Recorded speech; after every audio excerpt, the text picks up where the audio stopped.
आज कोल्हापूर जिल्ह्यामध्ये महायुतीच्या वतीने लढवण्यात आलेल्या उमेदवारी विशेषतः नगरपालिका नगरपंचायतीच्या निवडणुकांमध्ये एक अत्यंत चांगल्या पद्धतीचा एक निर्णायक कौल कोल्हापूरच्या जनतेने दिलेला आहे। या 13 नगरपंचायतीपैकी 13 पैकी 11 ठिकाणी महायुतीच्या नगराध्यक्ष पदाची या ठिकाणी निवड झाली। मनापासून या सगळ्या गोष्टींबद्दल निवडणुकीमध्ये यशस्वी झालेल्या सर्व आमचे जे काय नवनिर्वाचित नगरसेवक नगराध्यक्ष असतील त्या सगळ्यांचं अभिनंदन आणि महायुती म्हणून खूप चांगल्या पद्धतीने कोल्हापूर जिल्ह्यामध्ये सुद्धा या जिल्ह्यातल्या जनतेनं आपल्या सर्वांना कौल दिल्याबद्दल सर्व जनते सुद्धा मनापासून आभार। कोल्हापूर जिल्ह्यात पुन्हा एकदा शिवसेना हा मोठा भाऊ या नगरपालिकेच्या आणि नगरपंचायतीच्या निवडणुकीमध्ये समोर आलेला आहे। जवळपास 4 ठिकाणी शिवसेनेचे नगराध्यक्ष एक आपल्या सगळ्यांना सांगायला मला आनंद होतोय की महाराष्ट्रामध्ये ज्या पद्धतीनं लोकसभेची आणि विधानसभेची निवडणूक झाली, लोकसभेच्या पडझडीनंतर विधानसभेमध्ये प्रचंड काम ज्या पद्धतीनं आदरणीय एकनाथ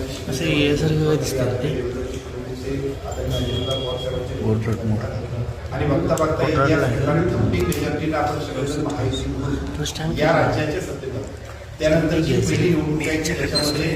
विधानसभेच्या निवडणुकीनंतर स्थानिक स्वराज्य संस्थांच्या बऱ्याच वर्षी थांबलेल्या होत्या त्या सगळ्या निवडणुकांची सुरुवात।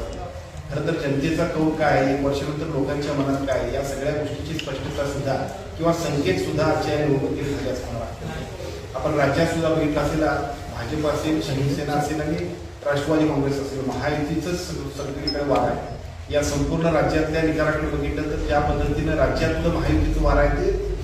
जिल्ह्यात सुद्धा आहे आणि विशेषतः या जिल्ह्यामध्ये ज्या पद्धतीनं आमच्या शिवसेनेचे सर्वच आजी माजी खासदार आदरणीय संजयदादा मंडलिक असतील, सन्माननीय दर्शी मानेसाहेब असतील, माजी मंत्री राजेंद्र पाटील यड्रावकर साहेब असतील, या सर्वांच्या नेतृत्वाखाली ज्या पद्धतीनं कागद असेल,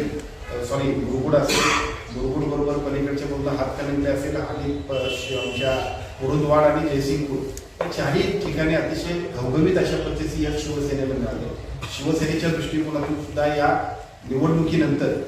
विशेषतः आपल्या